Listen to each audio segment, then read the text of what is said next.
Hey guys, so I wanted to show you quickly how this Raw Plus app works. If you notice on the top, I have my auto white balance, this, and then I'm gonna go and touch, like tap on the top menu, and I want you to see how the values change as I'm pressing these. So you guys can use these like as filters if you guys want. Um, Over here on the top right hand corner, I have my grid on. I have it set at JPG. I have my levels on, but I don't need the histogram. I don't need the shutter to be on the left side. The shadow warnings, I don't really care for, or the highlight warnings. You guys can play around with that if you guys want, so you can see how they work. Here on the bottom, you have the ISO. So ISOs on this are better than our cameras because our camera goes down to 100. Here we go down to 30. And then this goes all the way up to 2000. Our cameras at in class go up to 6400. So it's not that much, but it works. Down here you have the shutter speeds. So your slowest shutter speed is 1.1 and or a half of a second. Um, and then the highest is 1 over 20,000, which is pretty fast, but notice things get really dark. So you're definitely freezing motions, anything above 1 over 1,000. But notice that your light, the amount of light coming in is really, really dark. So in that case, you need to bump up your ISO in order to be able to see something.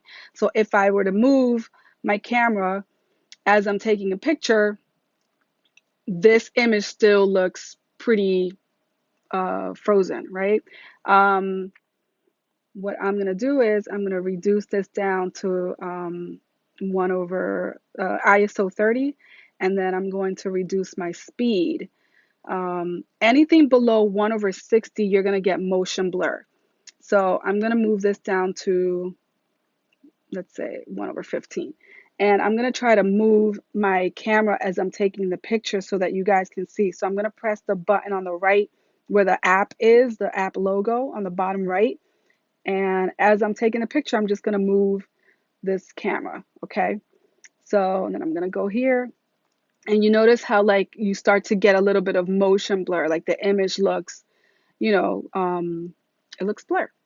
I'm going to try another thing and I'm going to try to zoom in a little bit and I'm going to try to turn my lens, but I'm going to slow down my shutter speed just a little bit more. And as I'm taking a picture, I'm going to try to do that and see what that looks like. Okay.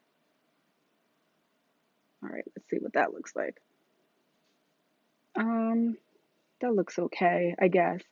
So here's what I would suggest that you guys do. Play around with your camera.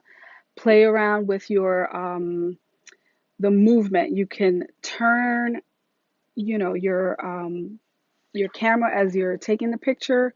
I'm gonna try it again and see what that looks like. Um, Interesting. Um, Again, you can turn, you can move it. The other thing that you guys can try to do is maybe move your subject and let's see what that's gonna look like. Okay, let's see what that looks like. That's interesting, right? I wouldn't have my hand in it. I would probably maybe drop it and see what that looks like. But the idea is that you're using this app to take your pictures and it works kind of like the camera. I'm asking for a creative shot. So notice that I took several shots and I'm deleting all of them. All right, so I'm gonna keep playing around with this until I get something that I think looks good. But I just wanted to go over this app just to kind of explain it because some of you have been confused and been asking me how does this work. So hope this helps.